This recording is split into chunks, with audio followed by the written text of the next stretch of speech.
രക്ഷാകർതൃത്വം എന്ന വിഷയത്തിൻ്റെ രണ്ടാം ഭാഗത്തിലേക്ക് നിങ്ങളെല്ലാവരെയും സ്വാഗതം ചെയ്യുന്നു.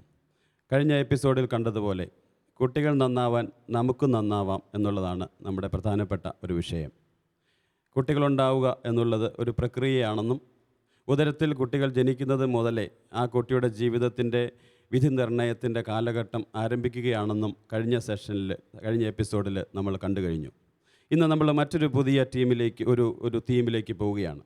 രക്ഷാകർതൃത്വം, പാവനമായ കർത്തൃത്വം, അതിൻ്റെ വെല്ലുവിളികൾ, സാധ്യതകൾ എന്ന വിഷയത്തെക്കുറിച്ചാണ്. ഈ അടുത്തിടെ ഞാൻ കേട്ട എൻ്റെ മനസ്സിനെ വളരെയധികം സ്വാധീനിച്ച ഒരു കൊട്ടേഷനുണ്ട്. ആ കൊട്ടേഷന് വീണ്ടും വീണ്ടും ഓർക്കാനായിട്ട് ഞാനിപ്പോൾ ശ്രദ്ധിക്കാറുണ്ട്. അതിങ്ങനെയാണ്: നിങ്ങളുടെ കുട്ടികൾ നാളെ ആരായിത്തീരുമെന്ന് ഓർത്ത് അവർ ഇന്ന് ആരാണെന്ന് നമ്മൾ മറന്നു പോകുന്നു. നിങ്ങളുടെ കുട്ടികൾ നാളെ ആരായിത്തീരുമെന്ന് ഓർത്ത് വ്യാകുലപ്പെട്ട് അവരുടെ ഇന്ന് അവരാരാണെന്ന് നമ്മൾ മറന്നു പോകുന്നു. നമ്മുടെ കുട്ടികൾ നമ്മുടെ ജീവിതത്തിലേക്ക് കടന്നു വന്ന ഏറ്റവും പ്രധാനപ്പെട്ട, നമ്മുടെ ജീവന് തുല്യം സ്നേഹിക്കുന്ന അതിഥികൾ എന്ന നിലയ്ക്ക് ഈ കുട്ടികൾ നമ്മളെ മാത്രം ആശ്രയിച്ച് ജീവിക്കുന്ന ഈ കുട്ടികളെ വളർത്തുന്നതിൻ്റെ സാധ്യതകളും വെല്ലുവിളികളുമാണ് ഇന്നിവിടെ നമ്മൾ ഈ ഒരു സമയത്ത് ഡിസ്കസ് ചെയ്യുന്നത്. തീർച്ചയായും നമ്മുടെ സ്വപ്നങ്ങൾക്ക് ചിറകുമുറിക്കുന്നു. നമ്മുടെ ജീവിതങ്ങൾക്ക് കൂടുതൽ സന്തോഷവും സംതൃപ്തിയും ഈ കുട്ടികളിലൂടെ വരുമ്പോൾ ഈ കുട്ടികളോടുള്ള ഏതു തരത്തിലുള്ള മനോഭാവമാണ് വെച്ചു പുലർത്തേണ്ടത് എന്ന് നമ്മൾ ചിന്തിക്കുന്നത് നല്ലതായിരിക്കും. ഒരു 3-4 ആശയങ്ങളാണ് ഞാനിവിടെ നിങ്ങളുടെ മുന്നിൽ ഇന്ന് അവതരിപ്പിക്കുന്നത്. അതിൽ ഒന്നാമത്തത്, പ്രകാശം പരത്തുന്ന വ്യക്തിത്വം കുട്ടികൾക്ക് കരുതലും കാവലും എന്നുള്ളത്. കുട്ടികളുടെ മുന്നിൽ ഒരു പ്രകാശം പരത്തുന്ന വ്യക്തിത്വങ്ങളാണോ നമ്മൾ? എന്താണ് പ്രകാശം പരത്തുന്നത്? ഒരു 2 വലിയ മനുഷ്യരുടെ മുന്നിൽ, അവരുടെ നടുക്ക് ഒരു ചെറിയ മനുഷ്യൻ, ഒരു കുട്ടി എന്ന നിലയിൽ ഒരു കുട്ടി താഴെ നിന്ന് മാതാപിതാക്കളെ മേളിലോട്ട് നോക്കുമ്പോൾ ആ കുട്ടിയുടെ നിസ്സഹായമായ മനസ്സിൻ്റെ ചില ചോദ്യങ്ങൾ നമ്മളെ ആടാറില്ലേ? ശരിക്കും നമ്മൾ അവരോടൊരു പോസിറ്റീവ് മെൻറ്റാലിറ്റി പുലർത്താൻ എങ്ങനെ സാധിക്കും? ഈ അടുത്തിടെ ഒരു വീട്ടിൽ പോയപ്പോൾ 3 ആൺപിള്ളേരുള്ള ഒരു വീട്ടിൽ ചെന്നപ്പോൾ അതിൽ 8 വയസ്സുള്ള നടുക്കത്തെ കുട്ടിയെ വിളിച്ച് ഞാൻ പറഞ്ഞു, ഈ വീടെല്ലാം വളരെ ഭംഗിയായിട്ടാണല്ലോ അടുക്കും ചിറ്റോടും കൂടി വെച്ചിരിക്കുന്നത്, ഇതെങ്ങനെ സാധിച്ചു എന്ന് ചോദിച്ചപ്പോൾ ആ കുട്ടി എൻ്റെ അടുത്ത് വന്ന് പറയാണ്, അങ്കിളിനറിയില്ലേ ഇവിടെ ഒരു ഹിറ്റ്ലർ ഉണ്ടെന്നുള്ള കാര്യം. തൻ്റെ അപ്പനെക്കുറിച്ചാണ് അത് ഹിറ്റ്ലർ എന്ന് പറഞ്ഞത്. കാരണം എന്തിനും ഏതിനും കുറ്റം പറയുകയും തന്നെ ശാസിക്കുകയും തന്നെ നേർനിരയിൽ നിർത്താൻ വേണ്ടി ഒത്തിരിയേറെ ഉപദ്രവിക്കുകയൊക്കെ ചെയ്യുന്ന തൻ്റെ അപ്പനെക്കുറിച്ച് ഹിറ്റ്ലറിൻ്റെ ഓർമ്മയിൽ വെച്ച് ആ കുട്ടി പറഞ്ഞപ്പോൾ ഞാൻ ഓർത്തു, ഈ വീട്ടിൽ എത്രത്തോളം നെഗറ്റീവ് എനർജിയാണ് താളം കെട്ടി നിൽക്കുന്നത് എന്ന്. പ്രകാശം പരത്തുന്ന വ്യക്തിത്വം, കരുതലും കാവലും എന്ന ഒരു തീമിലെ ഏറ്റവും പ്രധാനപ്പെട്ട ഒന്നാമത്തെ കാര്യം മുഖശ്രീ എന്നുള്ളതാണ്. മുഖപ്രസാദം എന്നും പറയാം. കുട്ടികളോടൊപ്പം ആയിരിക്കുമ്പോൾ കുട്ടികളുടെ മുഖത്തൊന്ന് നോക്കി ചിരിക്കുക, അല്ലെങ്കിൽ കുട്ടികൾ നമ്മുടെ അടുത്ത് വരുമ്പോൾ ഒരു മുഖപ്രസാദത്തോടു കൂടി അവരെ നേരിടുക എന്നൊക്കെ പറയുന്നത് വലിയൊരു ത്യാഗത്തിൻ്റെ മാത്രമല്ല, വലിയൊരു ഇടപെടലിൻ്റെ, ഒരു നന്മയുടെയൊക്കെ ഒരു പ്രകടനമായിട്ട് നമുക്ക് കാണാൻ പറ്റും. ശരിക്കും ഈ മുഖപ്രസാദം ഒരു പോസിറ്റീവ് എനർജിയാണ്. കുട്ടികളുടെ മുന്നിലോട്ട് നമുക്ക് നിൽക്കുമ്പോൾ ഇവരുണ്ടാക്കുന്ന അസ്വസ്ഥതകൾ കൊണ്ടായിരിക്കാം നമുക്ക് വളരെയധികം സങ്കടങ്ങളും നിരാശകളും ഒക്കെ തോന്നുന്നെങ്കിലും കുട്ടികൾ ദൈവത്തിൻ്റെ വരദാനം, നമ്മളിലൂടെ ലഭിച്ച ജീവൻ്റെ തുടർച്ച എന്ന നിലയിൽ ഇവരെ കാണുമ്പം തന്നെ നമുക്ക് ഒത്തിരിയേറെ സന്തോഷമുണ്ടാകുന്ന രീതിയിലുള്ള ഒരു മുഖത്തിൻ്റെ ഒരു പ്രസാദാത്മകത്വമാണ് ഒന്നാമത്തത്. രണ്ടാമത്തത്, നന്മ കണ്ടുപിടിക്കാനുള്ള കഴിവ്. നമ്മളൊക്കെ എപ്പോഴും ഓർക്കാറുണ്ടല്ലോ, നമ്മുടെ കുട്ടികൾ എത്രയധികം നന്മയുള്ളവരാണെന്ന് എപ്പോഴും ചിന്തിച്ചു പോകുന്നു. നമ്മൾ പ്രായമുള്ളവർ, മുതിർന്നവർ അല്ലെങ്കിൽ സഹോദരങ്ങളുമായി വഴക്കുണ്ടാക്കിയാൽ എത്രയോ വർഷങ്ങൾ വേണമെങ്കിലും നമ്മൾ മിണ്ടാതെ ഇരുന്ന് കളയും. പക്ഷേ നമ്മുടെ കുട്ടികൾ 1, 2, 3 പ്രാവശ്യം ഒരു ദിവസം വഴക്കുണ്ടാക്കിയാലും 10 മിനിറ്റിനകം ഇവർ ആ വഴക്കൊക്കെ മാറി പുതിയ ഒരു സന്തോഷത്തിലേക്ക് തിരിച്ചു വരുന്നത് നമുക്ക് കാണാൻ പറ്റും. അനുരഞ്ജനപ്പെടാനുള്ള കുട്ടികൾ ഒരു കഴിവിൻ്റെ മുന്നിൽ നമ്മൾ നമസ്കരിക്കണം കുട്ടികളെ. ശരിക്കും ഈ കുട്ടികളുടെ നന്മകൾ എന്ന് പറയുമ്പോൾ വളരെയധികം നന്മകൾ അവരിലുണ്ടായിരിക്കുന്നു. നന്മകൾ തന്നെ പ്രസരിപ്പിക്കുന്ന കുട്ടികൾ, സത്യം പറയുന്ന കുട്ടികൾ, നല്ലത് ചെയ്യുന്ന കുട്ടികൾ. പിന്നെ നമുക്കൊക്കെ തോന്നും കുട്ടികളൊക്കെ ഇപ്പോൾ പ്രശ്നത്തിലേക്ക് പോവുകയാണോ എന്നൊക്കെ ചില സംശയങ്ങൾ തോന്നാം. അതിൻ്റെ കാരണം 1000 ട്രെയിനുകൾ ഭംഗിയായി ഓടിയാലും പാളം തെറ്റുന്ന ട്രെയിനിൻ്റെ പേരാണ് പത്രത്തിൽ വരിക എന്ന് പറഞ്ഞതുപോലെ എത്രയോ കുട്ടികൾ നന്നായിട്ട് ജീവിക്കുമ്പോഴും തെറ്റായി പോകുന്ന ചില കുട്ടികളെ പറ്റിയൊക്കെയുള്ള വാർത്തകൾ കൂടുതൽ വന്നേക്കാം. ആത്യന്തികമായി നമ്മുടെ കുട്ടികൾ വളരെ നല്ലവരാണ്, അവർ നന്മയുള്ളവരാണ് എന്നുള്ള ഒരു ചിന്ത. നന്മ കണ്ടെത്തണമെങ്കിൽ ഒരു 3-ാം കണ്ണ് ആവശ്യമാണ്. നമ്മൾ ആ തിന്മയുടെ കണ്ണിലൂടെ നോക്കുമ്പോൾ എല്ലാം തിന്മ കാണുന്നെന്ന് പറഞ്ഞതുപോലെ നന്മയുടെ ഒരു കണ്ണട വെച്ചുകൊണ്ട് നമ്മുടെ കുട്ടികളുടെ നിഷ്കളങ്കമായ മുഖത്തേക്ക് നമ്മൾ നോക്കുമ്പോൾ ഇവരെത്രയോ നല്ലവരാണ് എന്നുള്ള ഒരു ചിന്ത നമ്മുടെ മനസ്സിലേക്ക് വരും. മൂന്നാമത്തെ ഒരു കാര്യം, പ്രകാശം പരത്തുന്ന വ്യക്തിത്വത്തിന് വേണ്ടത് നന്മയെ പ്രകടിപ്പിക്കുക എന്നുള്ളതാണ്. കുട്ടികൾ ഏറ്റവും അധികം ആഗ്രഹിക്കുന്നത് അപ്രീസിയേഷനാണ്. നമ്മുടെ സ്വന്തം കുട്ടിയെ എത്രത്തോളം അപ്രീസിയേറ്റ് ചെയ്താലും മതിയാവില്ല. പക്ഷേ നമ്മൾ പലപ്പോഴും പിശുക്ക് കാട്ടുന്നത് ഈ അപ്രീസിയേഷന് വേണ്ടിയിട്ടാണ്. നല്ലത് കൊടുക്കാനൊരു മടിയാണ്. നന്മയുണ്ടെങ്കിലും നന്മയുണ്ടെന്ന് പറയാനുള്ള ഒരു മടി നമുക്കുണ്ട്. നമ്മുടെ കുട്ടികൾ വഷളായി പോകുമോ എന്നുള്ള ചിന്ത നമ്മുടെ മനസ്സിലുണ്ട്. ആധുനിക മനഃശാസ്ത്രം കാണിച്ചു തരുന്ന പുതിയ ഏറെ ചിന്തകളുണ്ട്. നമ്മുടെ കുട്ടികളെ ഏറ്റവും നല്ലത് പറഞ്ഞ് വളർത്തിയാൽ അവർ നല്ല മക്കളായി മാറും. അഥവാ എപ്പോഴും തിരുത്തുകയും അല്ലെങ്കിൽ എപ്പോഴും തെറ്റ് ചൂണ്ടിക്കാണിക്കുകയും ഒക്കെ ചെയ്തുകൊണ്ടിരുന്നാൽ ഇവർ വളരുന്നതിനേക്കാൾ കൂടുതൽ ഇവരുടെ നന്മ പറഞ്ഞ് ഇവർ ഏറ്റവും പ്രധാനപ്പെട്ട വ്യക്തികളാണ് എന്ന് പറഞ്ഞ് ഇവരുടെ നന്മകളെ ഏറ്റവും ഹൈലൈറ്റ് ചെയ്ത് കാണിക്കുമ്പോൾ ഈ കുട്ടികൾ കൂടുതൽ നല്ല രീതിയിൽ വളർന്നു വരുന്നതായിട്ടാണ് ആധുനിക ഹ്യൂമനിസ്റ്റിക് സൈക്കോളജിയൊക്കെ പറഞ്ഞു തരുന്നത്. മനുഷ്യ കേന്ദ്രീകൃതമായ ഒരു മനഃശാസ്ത്രത്തിൻ്റെ അടിത്തറ എന്ന് പറയുന്നത് എല്ലാവരും നല്ലവരാണ് എന്നുള്ളതാണ്. ഈ ഒരു മനോഭാവം വെച്ചുകൊണ്ട് കുട്ടികൾക്ക് നല്ലത് പറഞ്ഞു കൊടുക്കാൻ ഉള്ള, അവർ നല്ല ചെയ്തതിനെ പ്രോത്സാഹിപ്പിക്കാനുള്ള ഒരു അവസ്ഥ വരുമ്പോൾ നമ്മളൊരു പോസിറ്റീവ് എനർജിയിലേക്ക് നമ്മൾ തിരിച്ചെത്തും. ഈ പോസിറ്റീവായിട്ടുള്ള ഒരു എനർജി അല്ലെങ്കിൽ പ്രകാശം പരത്തുന്ന ഒരു വ്യക്തിത്വം കുട്ടികളുടെ അടുത്ത് നമ്മൾ പ്രകടിപ്പിക്കുമ്പോൾ കുട്ടികൾ നമ്മളെ തിരിച്ചറിയും. കുട്ടികൾ നമ്മളുടെ ശക്തികൾ തിരിച്ചറിയും. നമ്മൾ പലപ്പോഴും സ്നേഹം എന്ന് പറയുന്നത് അധ്വാനത്തിന് പകരമായിട്ടാണ് ഉപയോഗിക്കുന്നത്. നമ്മളൊക്കെ ചോദിക്കും, ഞാൻ ഇത്രയൊക്കെ അധ്വാനിക്കുന്നില്ലേ നിനക്ക് വേണ്ടി, ഇത്രയൊക്കെ ഞാൻ കഷ്ടപ്പെടുന്നില്ലേ, ഇത്രയൊക്കെ പൈസ മുടക്കുന്നില്ലേ എന്നൊക്കെ നമ്മൾ ചോദിക്കുമ്പോൾ ഈ കുട്ടിയുടെ ഭാഷയിൽ പറഞ്ഞാൽ ഇതൊക്കെ ഉത്തരവാദിത്തങ്ങൾ മാത്രമായിട്ടേ കുട്ടിക്ക് തിരിയുകയുള്ളൂ. അത് സ്നേഹമാണെന്ന് കുട്ടിയുടെ മനസ്സിലാക്കാൻ പറ്റില്ല. അങ്ങനെ മനസ്സിലാക്കുന്ന ഒരു പ്രായമാകുമ്പോൾ അവർ കുട്ടികളല്ല, യുവാക്കളായിട്ട് മാറിയിരിക്കും. പ്രകാശം പരത്തുന്ന ഒരു മനോഭാവത്തിൻ്റെ ഒരു ഇടപെടൽ അതാണായാലും പെണ്ണായാലും ഉണ്ടാവുക. പലപ്പോഴും ഈ ഒരു പ്രകാശം പരത്തുന്ന വ്യക്തിത്വം എന്നൊക്കെ പറയുമ്പോൾ അപ്രീസിയേറ്റ് ചെയ്യുന്നതിനെക്കുറിച്ച് നമ്മൾ പറഞ്ഞു കഴിഞ്ഞു. ഈ അപ്രീസിയേഷൻ ആണിനും പെണ്ണിനും രണ്ട് തരത്തിൽ വേണമെന്നാണ് തോന്നിയിട്ടുള്ളത്. പ്രത്യേകിച്ചും പെൺപിള്ളേരെ സംബന്ധിച്ച് കൂടുതൽ അവരുടെ സൗന്ദര്യത്തെക്കുറിച്ച് അവർക്ക് ഒത്തിരിയേറെ ബോധ്യങ്ങളുണ്ട്. അപ്പോൾ ആൺകുട്ടികളോട് സൗന്ദര്യത്തെക്കുറിച്ച് പറയുന്നതിനേക്കാൾ താല്പര്യം പെൺകുട്ടികൾക്ക് അവരുടെ സൗന്ദര്യത്തെക്കുറിച്ച് പറഞ്ഞു കൊടുക്കുന്നതായിരിക്കാം. നീ സുന്ദരിയാണ്, മിടുക്കിയാണ്, നിനക്ക് കഴിവുണ്ട്, നിന്നെ കാണാൻ കൊള്ളാം എന്നൊക്കെ പറയുമ്പോൾ ഈ അമ്മയുടെയും അപ്പൻ്റെയും മുന്നിലിരുന്ന് ഈ കുട്ടി ഈ ലോകത്തെ ഏറ്റവും സന്തോഷിക്കുന്ന ഒരു വ്യക്തിയായിട്ട് മാറും. പക്ഷേ ഒരു ആണിനെ സംബന്ധിച്ച് സൗന്ദര്യത്തെക്കാൾ അവനെ അംഗീകരിക്കുക, അവൻ വലിയ ഒരാളാണെന്ന് അവനെ കരുതുക, അവന് കഴിവുണ്ട്, ബുദ്ധിയുണ്ട്, വിവരമുണ്ട് എന്നൊക്കെ അവനെ മനസ്സിലാക്കിപ്പിക്കുക എന്ന് പറയുന്നത് ഈ ഒരു പോസിറ്റീവ് എനർജിയുടെ മറ്റൊരു വശമാണ്. അപ്പോൾ ഈ മുഖശ്രീ ഉള്ളവരാവുകയും നന്മ കണ്ടെത്തുകയും കണ്ടെത്തിയ നന്മകളെ അൺകണ്ടീഷണലായിട്ട് ഇത് പ്രകടിപ്പിക്കുകയും ചെയ്യുമ്പോൾ നമ്മൾ പ്രകാശം പരത്തുന്ന ഒരു വ്യക്തിത്വത്തിന് ഉടമകളാണെന്ന് നമ്മളും കുട്ടികളും പറയുകയും ചെയ്യും. രണ്ടാമത്തെ ഒരു കാര്യം സ്നേഹപ്രകടനമാണ്. സ്നേഹപ്രകടനം എന്ന് പറയുമ്പോൾ നമ്മളൊക്കെ ചോദിക്കും, സ്നേഹം ഉള്ളിലുണ്ടല്ലോ, സ്നേഹമുള്ളത് കൊണ്ടാണല്ലോ കുട്ടികൾക്ക് ഇതൊക്കെ ചെയ്യുന്നത്, സ്നേഹമുള്ളത് കൊണ്ടാണല്ലോ ഏറ്റവും നല്ല സ്കൂളിൽ ചേർത്തത്, സ്നേഹമുള്ളത് കൊണ്ടാണല്ലോ നല്ല ഭക്ഷണം കൊടുക്കുന്നത്, സ്നേഹമുള്ളത് കൊണ്ടാണല്ലോ ട്യൂഷന് വിടുന്നത്. പക്ഷേ കുഞ്ഞിന് ഇത് സ്നേഹമാണെന്ന് തിരിച്ചറിയണമെന്നില്ല. ഈയിടെ ഒരു ക്യാമ്പ് നടത്തിയപ്പോൾ 80 കുട്ടികൾ എഴുതി തന്ന കുറിപ്പ് കടലാസുകൾ വായിച്ചു നോക്കിയപ്പോൾ മനസ്സിലായ ഒരു ഞെട്ടിക്കുന്ന ഒരു സത്യമുണ്ടായിരുന്നു. ഈ ഹൈസ്കൂളിലെ പിള്ളേർ എഴുതി തന്നതാണ്, ഞങ്ങളുടെ മാതാപിതാക്കൾ ഞങ്ങളുടെ ശരീരത്തെ തൊടുന്നില്ല എന്ന്. ഞാൻ വളരെയധികം ചിന്തിച്ച ഒരു കാര്യമായി. കുട്ടികൾ ആഗ്രഹിക്കുന്നു ഞങ്ങളുടെ ശരീരത്തൊന്ന് തൊടണമെന്ന്, ഞങ്ങളെ ഒന്ന് കെട്ടിപ്പിടിക്കണമെന്ന്, ഞങ്ങൾക്കൊരു ഉമ്മ തരണമെന്ന്, ഞങ്ങളുടെ കയ്യേലൊന്ന് പിടിക്കണമെന്ന്, ഞങ്ങളുടെ മുടിയേലൊന്ന് തഴുകണമെന്ന് കൗമാരക്കാരായ കുട്ടികൾ, അത് ആണും പെണ്ണും ഒക്കെ പേരൻസിൻ്റെ കയ്യിൽ നിന്ന് പ്രതീക്ഷിക്കുന്നു എന്നുള്ള തിരിച്ചറിവ് വലിയ ഒരു ചിന്തയായിരുന്നു. കാരണം നമ്മളൊക്കെ വലിയ പേരൻസ് എന്നുള്ള നിലയിലേക്ക് വരുമ്പോൾ നമ്മളൊക്കെ മാറി നിന്ന് ചിന്തിക്കും, എന്തിനാണ് ഇത്രയും വലിയ ഒരു കുട്ടിയെ ഞാൻ കെട്ടിപ്പിടിക്കുന്നത്, ഇത്രയും വലിയൊരു കുട്ടിക്ക് ഞാൻ ഉമ്മ കൊടുക്കണോ എന്നൊക്കെ ചിന്തിക്കുമ്പോൾ നമ്മളറിയാതെ വളരും തോറും നമ്മൾ അകലുന്നുണ്ടോ എന്നുള്ളൊരു ചിന്ത.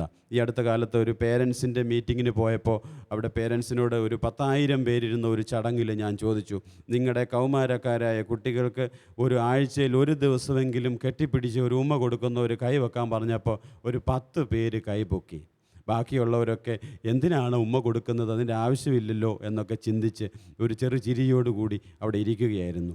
ഇടയ്ക്ക് സമയം കിട്ടിയപ്പോൾ ഞാൻ ഒന്ന് രണ്ട് പേരോട് ചോദിച്ചു, എന്തുകൊണ്ടാണ് നിങ്ങളിങ്ങനെ ഈ കുട്ടികളെ ഇങ്ങനെ ഒന്ന് ചേർത്ത് പിടിക്കുകയോ ഒരുമ്മ കൊടുക്കുകയോ ഒക്കെ ചെയ്യാത്തതെന്നാ? അപ്പോൾ പറഞ്ഞു, സാറേ കുഞ്ഞായിരുന്നപ്പോൾ ഒത്തിരി കൊടുത്തിട്ടുണ്ട്, ഉമ്മ കൊടുത്ത് കവിളൊക്കെ വീർത്തിട്ടുണ്ട്, ഇപ്പോൾ ഇത്രയും വലിയ കൊച്ചിനെ ഉമ്മ കൊടുക്കണോ? സത്യത്തിൽ ഞാൻ മുമ്പ് പറഞ്ഞ കത്തിലേക്ക്, ആ കുറിപ്പിലേക്ക് നിങ്ങളുടെ ശ്രദ്ധ ഞാൻ ക്ഷണിക്കുകയാണ്. കുട്ടികൾ ആഗ്രഹിക്കുന്നു, ആ കുട്ടികളെ ഒന്ന് തൊടണമെന്നും ഒന്ന് കെട്ടിപ്പിടിക്കണമെന്നും ഒക്കെ കുട്ടികൾ ആഗ്രഹിക്കുന്നു. സ്നേഹപ്രകടനത്തിൻ്റെ ഒരു ആത്മീയതയുണ്ട്. സ്നേഹമെന്ന് പറയുന്നത് ഉള്ളിൽ ഇങ്ങനെ നിന്നുകൊണ്ട് ഞാൻ നിന്നെ സ്നേഹിക്കുന്നു എന്ന് എൻ്റെ ഉള്ളത്തിൽ നിന്ന് ഉണ്ടാകുന്ന ആർക്കും കേൾക്കാൻ വയ്യാത്ത ഒരു ശബ്ദമൊന്നുമല്ല. സ്നേഹം പ്രകടിപ്പിക്കാൻ പറ്റണം. സ്നേഹം പ്രകടിപ്പിക്കാൻ എത്രയോ രീതികളുണ്ട്. ഒരു സമ്മാനം മേടിച്ചായിരിക്കാം, ഒരു ചെറിയ ഒരു നേട്ടങ്ങളുടെ ഒരു ആഘോഷം എന്ന നിലയിൽ എന്തെങ്കിലുമൊക്കെ മേടിച്ചു കൊടുത്ത് സ്നേഹിക്കുക, അല്ലെങ്കിൽ എന്തെങ്കിലും ഒരു ചെറിയ സമ്മാനം കൊടുക്കാം, അതല്ലെങ്കിൽ ഒരു അപ്രീസിയേഷൻ കൊടുക്കാം. ഒരു തലോടൽ ഒരു സ്നേഹത്തിൻ്റെ പ്രകടനമാണ്. ഒരു യാത്ര പോകുന്ന ഒരു സ്നേഹപ്രകടനമാണ്. ഒരു പക്ഷേ നിന്നെ ഞാൻ എത്രമാത്രം സ്നേഹിക്കുന്നുണ്ട് എന്നുള്ള ഒരു ചോദ്യം പോലും നമ്മുടെ സ്നേഹത്തിൻ്റെ പ്രകടനത്തിൻ്റെ ഉത്തമ ഉദാഹരണമായിട്ട് നമുക്ക് കണക്ക് കൂട്ടാനായിട്ട് പറ്റും. ശരിക്കും ഞാൻ ഓർക്കുകയായിരുന്നു, ഞാൻ ഒരിക്കലും ഒരു ക്ലാസ്സിൽ പറഞ്ഞ ഒരു കാര്യമാണ്. കൗമാരക്കാരനായ ഒരു മകനെ, 15 വയസ്സുള്ള 10ാം ക്ലാസ്സിൽ പഠിക്കുന്ന ഒരു മകനെ അപ്പൻ എണ്ണ തേച്ച് കുളിപ്പിച്ചാൽ എങ്ങനെയിരിക്കും എന്ന് ഞാൻ ചിന്തിക്കുകയായിരുന്നു. ഇത് കേട്ടിട്ട് ഒരാൾ അങ്ങനെ ചെയ്തു. വീട്ടിൽ ചെന്ന് മകനെ വിളിച്ചു, വാടാ ഞാൻ കുളിപ്പിക്കാമെന്ന് പറഞ്ഞ് അവൻ എണ്ണയൊക്കെ തേച്ച് ഈ വലിയ അപ്പനേക്കാൾ വലിയ 10ാം ക്ലാസ്സുകാരനെ എണ്ണയൊക്കെ തേപ്പിച്ച് കുളിപ്പിച്ച് തീരാറായപ്പോൾ മകൻ പറഞ്ഞു, ഞാൻ വേണമെങ്കിൽ പുറം തേച്ച് തരാം കേട്ടോ. അങ്ങനെ അപ്പൻ്റെ പുറം തേച്ച് മകനും കൊടുത്തു. ഈ സ്നേഹത്തിന് അവസാനം കുളിയെല്ലാം കഴിഞ്ഞ് തോർത്തൊക്കെ ഉടുത്ത് പോയപ്പോൾ ആ മനുഷ്യൻ പറയുകയാണ്, ഈ മകൻ ഇങ്ങനെ മുഖത്തോട്ട് നോക്കി, താൻ ആൾ കൊള്ളാമല്ലോ, നല്ല ഒരു അപ്പനാണല്ലോ ഒരു നോട്ടം കണ്ടപ്പോൾ ഈ അപ്പൻ പറഞ്ഞു, എൻ്റെ ജീവിതത്തിലെ ഏറ്റവും സന്തോഷകരമായ ഒരു അപ്പൻ എന്ന നിലയിൽ ഏറ്റവും എനിക്ക് സന്തോഷം നൽകിയ ഒരു സന്ദർഭം ഇതാണ്. ശാരീരികമായിട്ടുള്ള ഇടപെടലുകളൊക്കെ നമ്മൾ കുറഞ്ഞു പോകുന്നു. എൻ്റെ സുഹൃത്ത് പറയുമായിരുന്നു, 28-30 വയസ്സുള്ള മക്കൾ അവധിക്ക് വരുമ്പോൾ ഒരു ദിവസമൊക്കെ ഇവരെല്ലാവരും കൂടെ ഒരു കട്ടിലയിൽ ഇങ്ങനെ അമ്മയും അപ്പനും 2 പിള്ളേരും എല്ലാം കൂടെ ഒന്നിച്ച് കിടക്കും. വലിയൊരു സന്തോഷമാണ് ഈ ഒരു അവസരം കിട്ടാനായിട്ട്. ശരിക്കും നമ്മൾ കേരളീയർ വളരും തോറും അകലുന്ന ഒരവസ്ഥയിലാണോ, സ്നേഹം പ്രകടിപ്പിക്കേണ്ട അവസ്ഥയിലേക്ക് വരുന്നു. ശരിക്കും ആത്മഹത്യകളൊക്കെ ഉണ്ടാകുന്ന അനുഭവങ്ങളൊക്കെ നമ്മൾ കേൾക്കുമ്പോൾ എന്താണ് അതിൻ്റെ ഉള്ളിൽ നിന്നൊക്കെ വരുന്നത്? എന്നെ സ്നേഹിക്കാൻ ആരുമില്ല എന്നുള്ളൊരു ചിന്ത ഇന്നൊരു പൊതുധാരയായിട്ട് വന്നിട്ടുണ്ട്. കാരണം രക്ഷാകർതൃത്വം എന്നുള്ളത് ഒരു ഭൗതിക സാഹചര്യങ്ങൾ ഒരുക്കലാണ് എന്ന ഒരു ചിന്ത നമ്മുടെ മനസ്സിലേക്ക് കടന്നു വന്നു. പണ്ടിങ്ങനെ ഇല്ലായിരുന്നു. അപ്പൻ്റെ കൂടെയൊക്കെ ഇങ്ങനെ പണിക്ക് പോവുകയും റബ്ബർ വെട്ടാൻ പോവുകയും കാലാപെറുക്കാൻ പോവുകയും ഒക്കെ ചെയ്തുകൊണ്ടിരുന്ന ഒരു കാലത്ത് നിന്ന്, ഒരു സഹയാത്രയുടെ പേരൻറ്റിങ് അനുഭവത്തിൽ നിന്ന് ഇപ്പം നമ്മളൊക്കെ ഭൗതിക സാഹചര്യങ്ങൾ കൂടുതലും മക്കൾക്ക് വേണ്ടി ഒരുക്കാൻ ശ്രമിക്കുമ്പോൾ നഷ്ടപ്പെട്ടു പോകുന്നത് ഈ സ്നേഹത്തിൻ്റെ ഇഴയടുപ്പമല്ലേ എന്ന് നമ്മൾ ചിന്തിച്ചു പോകുന്നു. ഞാൻ രണ്ടാമതായിട്ട് പറഞ്ഞ ഈ സ്നേഹപ്രകടനത്തിലൂടെ മനസ്സിനെ എങ്ങനെ കീഴടക്കാൻ പറ്റും? എത്രത്തോളം കൊടുത്താലും നമ്മുടെ സ്നേഹത്തിൻ്റെ ആ ഒരു ഹൃദയത്തിൻ്റെ അടുപ്പം നമുക്ക് സ്നേഹം കൊടുക്കുന്നതിലൂടെ കൂടിക്കൂടി വരും. ഈ കഴിഞ്ഞ ദിവസം ഒരാൾ ചോദിച്ച ഒരു സംഭവം ഞാൻ ഓർക്കുകയായിരുന്നു. എന്തുകൊണ്ടാണ് ദേഷ്യം വരുമ്പോൾ ഒച്ചത്തിൽ സംസാരിക്കുന്നത്? ദേഷ്യം വരുമ്പോൾ കുട്ടികളോട് എന്തുകൊണ്ടാണ് ഒച്ചത്തിൽ സംസാരിക്കുന്നത്? അപ്പോൾ ദേഷ്യം വരുമ്പോൾ ഉച്ചത്തിൽ സംസാരിക്കുന്നതിൻ്റെ കാരണം എന്താണെന്ന് ചോദിച്ചാൽ അദ്ദേഹം തന്നെ ഉത്തരം പറഞ്ഞത്, ദേഷ്യം വരുമ്പോൾ ഹൃദയങ്ങൾ തമ്മിൽ അകലം വർദ്ധിക്കും. ഹൃദയങ്ങൾ തമ്മിൽ അകലം വർദ്ധിക്കുന്നത് കൊണ്ട് ഉച്ചത്തിൽ പറഞ്ഞാലേ നമുക്ക് കേൾക്കാൻ പറ്റുള്ളൂ എന്നുള്ളത് കൊണ്ടാണ്. നേരെ തിരിച്ചു വന്ന് ചിന്തിച്ച് നോക്കിക്കേ, ഏറ്റവും അധികം സ്നേഹം, ഹൃദയത്തിൻ്റെ അടുപ്പം നിലനിൽക്കുമ്പോൾ നമ്മൾ സംസാരിക്കുന്നത് എത്ര പതുക്കെയായിരിക്കും. പ്രണയിക്കുന്നവർ സംസാരിക്കുന്നത് നിങ്ങൾ കേട്ടിട്ടില്ലേ? എത്ര പതുക്കെയായിരിക്കും സംസാരിക്കുന്നത്. വാക്കുകൾക്ക് അധികം അർത്ഥങ്ങൾ എത്രയോ ഉണ്ടാവുന്നെങ്കിലും ഉച്ചത്തിലല്ലല്ലോ അവർ സംസാരിക്കുന്നത്. സ്നേഹമുള്ളവർ, ഏറ്റവും സ്നേഹമുള്ള കൂട്ടുകാർ അടുത്തിരുന്ന് സംസാരിക്കുമ്പോൾ വലിയ ഒച്ചത്തിലല്ല, ഹൃദയത്തിൻ്റെ അടുപ്പമാണ് ഏറ്റവും പ്രധാനമെന്നുള്ള ഒരു തിരിച്ചറിവ് സ്നേഹപ്രകടനത്തിന് ഉദാത്തമാക്കുന്നു എന്ന് പറയേണ്ടിയിരിക്കുന്നു. ഞാൻ മൂന്നാമത്തെ ഒരു കാര്യമായി പേരൻറ്റിങ്ങിലെ വളരെ പ്രധാനപ്പെട്ടതായി എൻ്റെ മനസ്സിൽ തോന്നുന്നത്, റോഡിൽ ട്രാഫിക് നിയമം പോലെ വീട്ടിലും ഒരു നിയമം വേണം. വീട്ടിലിങ്ങനെ കാള കളിച്ച് വളർന്നു വരുന്നു എന്നുള്ള ഒരു അനുഭവത്തിൽ നിന്ന് റോഡിൽ എങ്ങനെ ട്രാഫിക് റൂൾസ് ഉണ്ടോ അതുപോലെ നമ്മുടെ വീട്ടിലും ഒരു റൂൾസ് അത്യാവശ്യമാണ്. ചില കാര്യങ്ങൾക്ക് നോ പറയാനുള്ള ധൈര്യം മാതാപിതാക്കൾക്ക് വേണം. സ്നേഹത്തിൻ്റെ ഒരു കാര്യം നമ്മളിവിടെ കേട്ടു.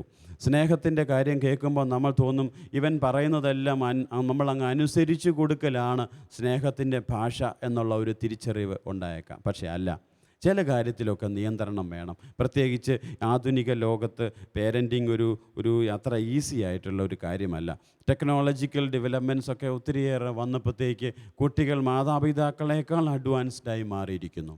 എൻ്റെ ഫോൺ ഞാൻ ഉപയോഗിക്കുന്നതിൽ കൂടുതൽ നന്നായി ഉപയോഗിക്കാൻ എൻ്റെ മക്കൾക്കറിയാം എന്ന് പറയുന്നത് ഇപ്പോൾ ഒരു സർവ്വസാധാരണമായി മാറിയിരിക്കുന്നു. അതുകൊണ്ട് ടെക്നോളജിയിലും ഒക്കെ അടങ്ങിയിരിക്കുന്ന വികസനത്തിലൊക്കെ അടങ്ങിയിരിക്കുന്ന ദോഷങ്ങളും മാനേജ് ചെയ്യേണ്ടിയിരിക്കുന്നു. വികസന ദോഷം എന്ന് വേണമെങ്കിൽ പറയാം. ടെക്നോളജികൾ ഒത്തിരിയേറെ നന്മകൾ തരുന്നതോടൊപ്പം ഈ ടെക്നോളജികൾ പിള്ളേരെ ഒരു നെറ്റിൽ കൊടുക്കുന്നത് പോലെ കൊടുക്കുന്ന ഒരവസ്ഥയിലേക്കും വരുന്നത് കൊണ്ട് ചില നിയമങ്ങൾ, റോഡിൽ ട്രാഫിക് നിയമം എങ്ങനെയുണ്ടോ അതുപോലെ നമ്മുടെ വീട്ടിലും ഉണ്ടാകേണ്ടത് അത്യാവശ്യമാണ്. മൊബൈലിൻ്റെ കാര്യത്തിൽ വളരെ ചെറിയ കൊച്ചുങ്ങൾക്ക് പോലും മൊബൈൽ മേടിച്ച് കൊടുക്കുമ്പോൾ നമ്മൾ ഓർക്കും നമ്മൾ ചെയ്തത് ഒരു സ്നേഹമാണ് എന്ന് വിചാരിക്കും. പക്ഷേ അതൊരു അപകടമായി മാറാം. ശരിക്കും 1-1.5 വയസ്സുള്ള കുട്ടിയുടെ കയ്യിൽ നമ്മളൊരു പിച്ചാത്തി എടുത്ത് കൊടുക്കത്തില്ലല്ലോ. കാരണം ഈ പിച്ചാത്തി ഉപയോഗിക്കാനുള്ള സ്കില്ല് ആ കൊച്ചിന് ഇല്ലാത്തത് കൊണ്ടാണ് കൊടുക്കാത്തത് എന്ന് പറഞ്ഞതുപോലെ 3-ലോ 4-ലോ ഒക്കെ പഠിക്കുന്ന പിള്ളേർക്ക് സ്വന്തമായി മൊബൈൽ ഫോൺ കൊടുക്കുമ്പോൾ നമ്മൾ ചിന്തിക്കുക, നമ്മുടെ വീട്ടിലൊരു റൂൾസ് നിലനിൽക്കുന്നുണ്ടോ.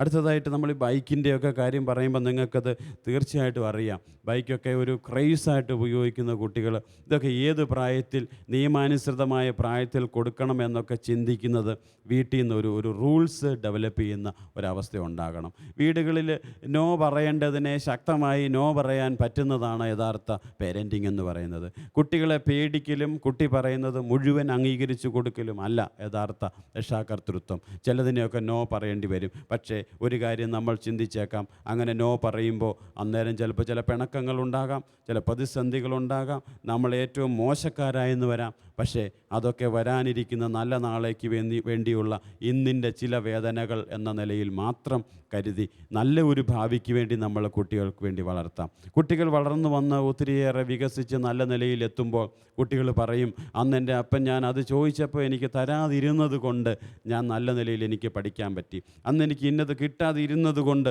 എനിക്കത് ചെയ്യാൻ പറ്റി.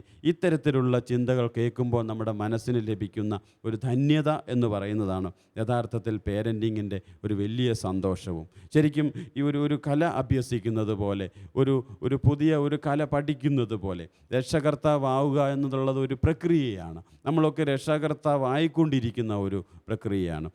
ജീവശാസ്ത്രപരമായി അപ്പനോ അമ്മയോ ആയതുകൊണ്ട് നമ്മളൊക്കെ അപ്പനോ അമ്മയോ അങ്ങനെ ആയി എന്നുള്ളതല്ല, നമ്മൾ പ്രതീക്ഷിച്ചിരിക്കുന്ന ഒരു പ്രക്രിയയാണ്. ഒരു അമ്മയാകലെന്ന് പറയുന്ന ഒരു പ്രക്രിയ, ഒരു അമ്മയ്ക്ക് തൻ്റെ കുഞ്ഞ് തൻ്റെ ഉള്ളിൽ വളരുമ്പോൾ ഈ കുഞ്ഞിനോടൊപ്പം വളരുന്ന സ്നേഹത്തിൻ്റെ ഇടപെടലുകളുടെ ഒരു ബയോളജിക്കൽ സിസ്റ്റം വേറെയുണ്ട്.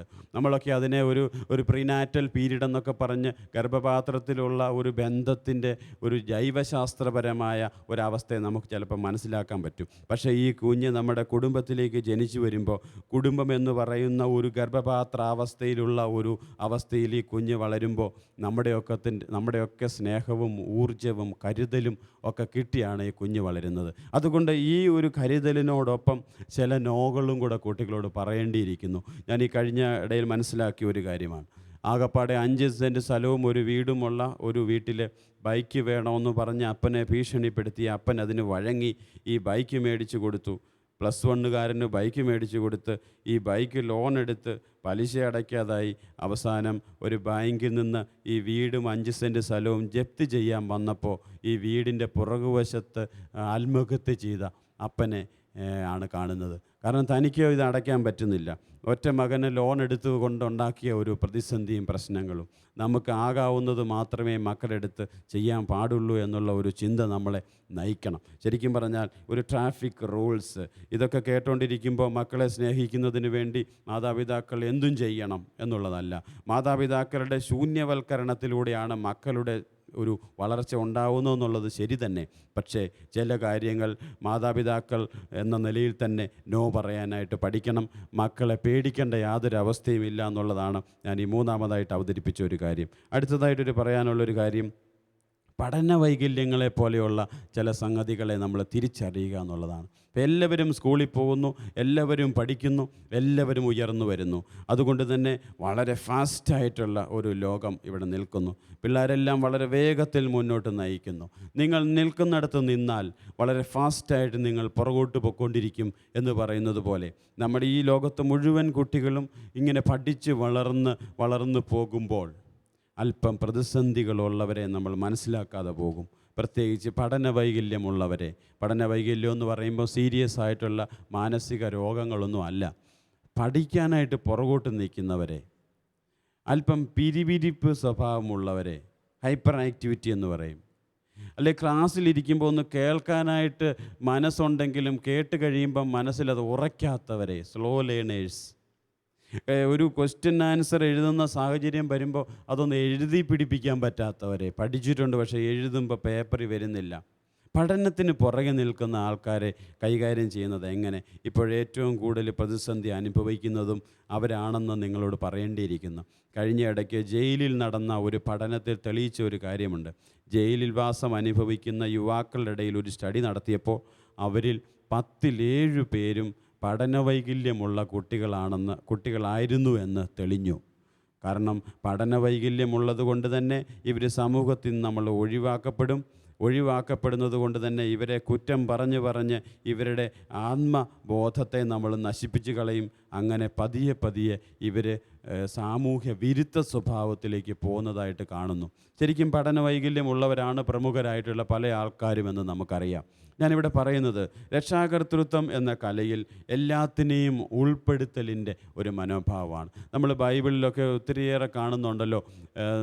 100 ആടിനെയും കൊണ്ട് പോയ ആളുടെ കഥ, 99നെയും ഉപേക്ഷിച്ചുകൊണ്ട് ഒന്നിൻ്റെ പുറകെ പോയ കഥ, അല്ലേ? ഈ ഒന്നിൻ്റെ പുറകെ എന്തുകൊണ്ടാണ് പോയത്? 99നെയും വിളിച്ചിട്ട് ഒരുപക്ഷെ പറഞ്ഞു കാണും, ഞാൻ നിങ്ങളിൽ വിശ്വസിക്കുന്നു, നിങ്ങൾക്ക് എൻ്റെ ആവശ്യമില്ല, നിങ്ങൾ മിടുക്കരാ, പൊക്കൂ. അപ്പോൾ 99 കുഞ്ഞാടുകളും പോയി. പക്ഷേ ഈ ഒരു കുഞ്ഞാടുണ്ടല്ലോ, അവൻ ഇച്ചിരി പെശക, അവൻ ഇച്ചിരി ലേണിംഗ് ഡിസബിലിറ്റി ഉള്ള കുഞ്ഞാടാ, അവൻ ADHD കുഞ്ഞാടാ, അവൻ പെണ്ണാടുകളുടെ ഹോസ്റ്റലിൻ്റെ മുന്നേ കറങ്ങി നടക്കുമായിരിക്കും, അവൻ കപ്പയിൽ നിന്ന് മത്ത് പിടിച്ച് നടക്കുമായിരിക്കും. അപ്പോൾ അവനെ വേണം എനിക്ക്, ഞാൻ അവൻ്റെ അടുത്തോട്ട് പോവുക, ഈ 99നും എന്നെ വേണ്ട എന്ന് പറഞ്ഞ ക്രൈസ്തവമായ ഒരു ബലഹീനൻ്റെ പുറകെയുള്ള പോക്കിൻ്റെ സാക്ഷ്യമുണ്ട്. ശരിക്കും പറഞ്ഞാൽ ഈ ഒരു കുഞ്ഞാടിനെ അന്വേഷിച്ച് പോയി എന്ന് പറയുന്നതിൻ്റെ അർത്ഥം നമ്മുടെ പുറകെ നമ്മുടെ ഒപ്പം നടക്കാൻ പറ്റില്ലാത്ത, അല്ലെ നമ്മുടെ ഒപ്പം നടക്കാനായിട്ട് കഴിവില്ലാത്ത ആൾക്കാരുടെ പുറകെ പോകുന്ന പേരൻറ്റിങ്ങിൻ്റെ ഒരു ഗൈഡൻസിൻ്റെ ഒരു തലമാണ് നമ്മൾ മനസ്സിലാക്കിയിരിക്കുന്നത്. ശരിക്കും പറഞ്ഞാൽ ഈ പറഞ്ഞ ആശയങ്ങൾ ഇതൊന്നും പുതിയ ആശയങ്ങൾ എന്നുള്ളതിന് മാത്രമല്ല, പുതിയ ആശയങ്ങളായിട്ട് നമ്മളതിനെ കണക്ക് കൂട്ടേണ്ട ആവശ്യമില്ല. ഈ പറഞ്ഞ തീമുകളൊക്കെ നമ്മളെ ഒന്ന് ചിന്തിപ്പിക്കണം. നമ്മുടെ കുട്ടികൾ എവിടെ നിൽക്കുന്നു? നമ്മുടെ കുട്ടികളിൽ ഒരു പോസിറ്റീവ് എനർജി, ഒരു പ്രകാശം വരുത്തുന്ന വ്യക്തിത്വമാണോ നമ്മൾ കൂടുതൽ നൽകുന്നത്? അതോ നമ്മുടെ കുട്ടികളുടെ മനസ്സിലേക്ക് ഒരു ഇരുട്ടിനെയാണോ നമ്മൾ നൽകുന്നത്? നമ്മുടെ വീട്ടിലൊരു റൂൾ ഉണ്ടോ, നമ്മുടെ വീട്ടിലൊരു നിയമമുണ്ടോ കുട്ടികളെ വളർത്തുന്നതെന്നുള്ളത് നമ്മൾ തിരിച്ചറിയണം. സ്നേഹപ്രകടനത്തിലൂടെ മനസ്സിനെ കീഴടക്കാൻ നമുക്ക് സാധിക്കുന്നുണ്ടോ? എത്രത്തോളം നമ്മൾ സ്നേഹം പ്രകടിപ്പിക്കുന്നുണ്ട്? എത്രത്തോളം നമ്മൾ ബലഹീനനായിട്ടുള്ള ഒരു കുട്ടിയെ പരിഗണിക്കുന്നുണ്ട്? ഇന്ന് മിടുക്കന്മാരെ എല്ലായിടത്തും മതി. ക്യാമ്പസ് സെലക്ഷന് പോലും വരുമ്പോൾ മിടുക്കന്മാർ ജോലി കിട്ടും. ഈ മിടുക്ക് എന്ന് പറയുന്നത് എങ്ങനെ നമുക്ക് നിർവചിക്കാൻ പറ്റും? നമ്മുടെ മിരിമിരിപ്പുള്ള അല്ലെങ്കിൽ ഈ ഹൈപ്പർ ആക്റ്റീവായിട്ടുള്ള നമ്മുടെ കുട്ടി മിടുക്കനല്ലേ? ഒരുപക്ഷെ അവനും ഏറ്റവും മിടുക്കനായിരിക്കാം. അങ്ങനെ മിടുക്കന്മാരായിട്ടുള്ളവരെയും നമുക്ക് വേണം. രക്ഷാകർതൃത്വത്തിൽ നമ്മൾ ഏറ്റവും മിടുക്കന്മാരോ അല്ലെങ്കിൽ മിടുക്കനല്ലാത്തവരോ എന്നുള്ള ഒരു വിവേചനത്തിന് പ്രസക്തിയില്ല. നമ്മുടെ മക്കൾ നമുക്ക് ഏറ്റവും നല്ലതാണ് എന്ന് കാക്കയ്ക്ക് തൻ കുഞ്ഞും പൊൻകുഞ്ഞ് എന്ന് പറഞ്ഞതുപോലെ ഈ ഒരു മനോഭാവത്തിലൂടെ നമ്മുടെ പേരൻറ്റിങ് ശൈലികൾക്ക് നമുക്ക് മാറ്റം വരുത്താം. ഓരോ ദിവസവും മാറിക്കൊണ്ടിരിക്കുന്നു. സത്യം പറഞ്ഞാൽ ഞാൻ 3ാമത്തെ കുട്ടി ഉണ്ടായപ്പോഴാണ് ശരിക്കും കൂടുതൽ കൊച്ചിനെ എങ്ങനെ വളർത്താമെന്ന് കൂടുതൽ എനിക്കൊരു ചിന്ത ഉണ്ടായത്. നമ്മളൊക്കെ ഓരോ ദിവസവും വളരും തോറും കുട്ടികളെ വളർത്തുന്ന സുന്ദരമായ പാവനമായ ഒരു കാലഘട്ടത്തിൻ്റെ മഹിമയുടെ, ആ കാലഘട്ടത്തിൻ്റെ സന്തോഷത്തിൻ്റെ ഒരു അനുഭവത്തിൻ്റെ, അങ്ങനെ കുട്ടികളെ വളർത്തുന്ന ഒരു രീതി നമുക്ക് ഒരു പെരുന്നാളായി മാറട്ടെ, നമ്മുടെ ഒരു ആഘോഷമായി മാറട്ടെ. നമുക്ക് അവരോടൊപ്പം നമുക്ക് സെലിബ്രേറ്റ് ചെയ്യാം. ദൈവം നമുക്ക് പിള്ളേരെ തന്നത് അവരുടെ കൂട്ടത്തിൽ ഒരു പെരുന്നാൾ ആഘോഷിക്കാനെന്നുള്ള ചിന്തയോടുകൂടി നമുക്ക് മുന്നോട്ട് നീങ്ങാം. എല്ലാവർക്കും എല്ലാവിധ ഭാവുകങ്ങളും ആശംസിച്ചുകൊണ്ട് രക്ഷാകർതൃത്വം എന്ന വിഷയത്തെക്കുറിച്ചിട്ടുള്ള രണ്ടാമത്തെ ഭാഗം ഇവിടെ അവസാനിക്കുന്നു. നന്ദി, നമസ്കാരം.